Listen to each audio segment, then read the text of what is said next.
and thirst for righteousness, the word he uses for our English word blessed is the Greek word makarios, which is rightly translated blessed or happy. But what Jesus probably spoke was the Aramaic word esher, which is rightly translated how blessed or how happy.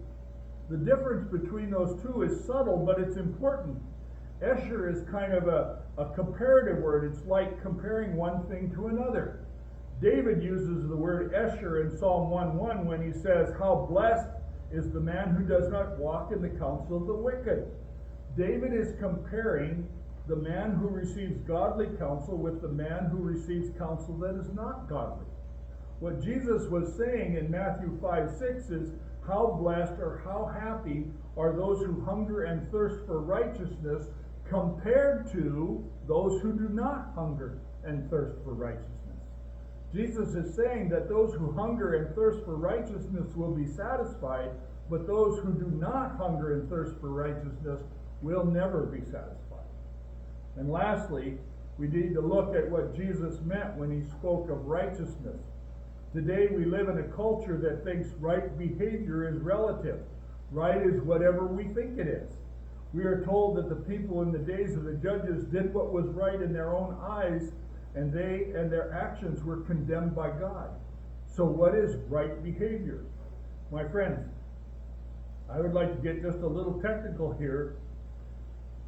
When we ask ourselves what Jesus meant when he spoke about righteousness or right behavior, it would not be good Bible study to look directly at the Apostle Paul or any other New Testament writer, because when Jesus spoke those words, he did not have a New Testament. It had not been written yet. So if today we ask what is righteousness, it's proper for us to look anywhere in the entire Bible. But for Jesus, what would he have been referring to? I think the answer is found in Amos 7, verses 7 and 8. God says he's placing a plumb line in Israel. In the building trades, a plumb line is that which all vertical measurements are taken against. In Hebrew, the word is anak, and that word is taken from the word that means narrow. A plumb line provides a standard. That standard is narrow. Say on your farm you're going to build a 50,000 bushel grain bin. That grain bin would have a diameter of about 42 feet, and it'd have a height of about 52 feet at its peak. The question is, would you hire a contractor who told you he did not feel that getting the foundation perfectly level mattered? Say the contractor told you that he felt that 2 or 3 inches out of level in the foundation would be acceptable. Most of you would never hire a contractor like that because you know that there's a standard. But by not following the accepted standard, which is almost perfectly level, the grain bin would end up being several feet out of plumb by the time it got 52 feet high. My friends, God is telling us in the Amos passage that the plumb line, the standard for life and actions, is God's word. For Jesus, it would have been the prophets and the books of Moses. When Jesus talks about righteousness, he's not talking about us being able to do what is right in our own eyes. He is saying that right behavior is measured against the plumb line of God's word. Matthew 5:6 could be translated like this: how blessed is the person who knows they cannot survive without wanting to live by the righteousness that is found in God's word, because when they hunger and they first thirst for this kind of righteousness, they will be satisfied. Therefore, our task is to understand what it means to be satisfied. Mother Teresa said that in India, people are starving physically, but in America, people are starving emotionally. Emotional starvation or lack of experiencing lasting satisfaction is expressed in statements like, I am bored, I am restless, I feel so empty inside. With these expressions, people are saying that they are not satisfied. Before we can find real satisfaction, we must realize that there are at least 3 places that we cannot go for real satisfaction. First, we cannot find lasting satisfaction in pleasures. Now, I want to tell you that I like pleasure. I like pleasurable things. But I also know that pleasurable things and pleasure does not bring lasting satisfaction.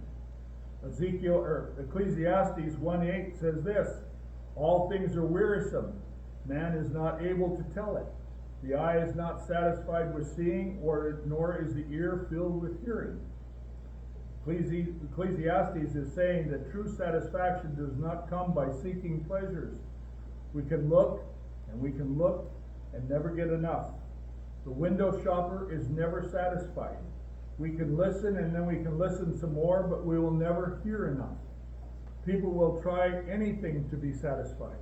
I saw a bumper sticker that said, I shop till I drop. And I saw another one that said, the one with the most toys in the end wins. But we all know that those things do not bring lasting satisfaction. The second place that we cannot find lasting satisfaction is in performance. Now, my performance matters to me, but it does not bring lasting satisfaction. We will never get lasting satisfaction from our work, no matter how hard we try. We will never get lasting satisfaction from the degrees we hold, or the grades we get, or from anything else. Solomon says it like this in Ecclesiastes 2:22, where there is a man who has labored with wisdom, knowledge, and skill, then he gives his legacy to another who has not labored with him. This too is vanity and a great evil. Solomon is saying that you work all your life to accumulate a legacy, and when you die, you leave that legacy to others who have not done any of the work. Brethren, we do not find lasting satisfaction in pleasures, and we do not find lasting satisfaction in performance. And lastly, we do not find lasting satisfaction in possessions. Again, I like the things I own. I like my home. I like where I live. I like my Model Ts, and I like driving around in them. But let me tell you something. They do not bring lasting satisfaction. There's an old slogan that says, satisfaction guaranteed or your money back. Yet today there's twice as many products on the market as there were a few years ago, but people are not more satisfied than they were several years ago. Did you ever think about the futility of working to gain a lot of money or possessions? Here is an absolutely true statement. You never saw a U-Haul trailer hooked to the back of a hearse. My friends, many people function with the mental attitude that says even when they get what they think they wanted, it is not really what they wanted. So they keep on looking and looking and looking for more and more and more. They're never satisfied.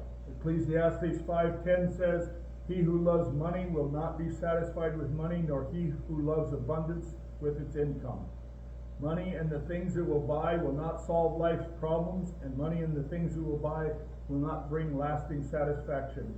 So what is the secret to satisfaction? Psalm 37 verse 4 tells us, delight yourself in the Lord, and he will give you the desires of your heart. The Good News Bible says it this way, seek your happiness in the Lord, and he will give you your heart's desire. So let's look at 3 ways we can experience real lifelong satisfaction. First, we need to recognize our real hunger. Deuteronomy 8:3 says, he humbled you and let you be hungry, and fed you with manna which you did not know, nor did your fathers know, and that he might make you understand that man does not live by bread alone, but man lives by everything that proceeds out of the mouth of the Lord. The children of Israel wandered around in the wilderness for 40 years. God let them wander around until they began to experience real hunger. My friends, that is what God does to us. He lets us wander around looking for satisfaction all over the place, getting into all kinds of trouble until we get real hungry for him. God does this so that he can get our attention. He wants us to get satisfied with he wants us to get dissatisfied with our lives, and once he has our attention, he can show us that our real desire is for him. God is saying to us that it is not pleasures that give us lasting satisfaction. It is not performance that gives us lasting satisfaction. It is not possessions that give us lasting satisfaction. He is trying to tell us that it is him and only he can bring us true lasting satisfaction. You see all of us have what Pascal calls a God-shaped vacuum. That is a place within every human being that is formed in the shape of God. If we try to fill our God-shaped vacuum with anything but God, it will not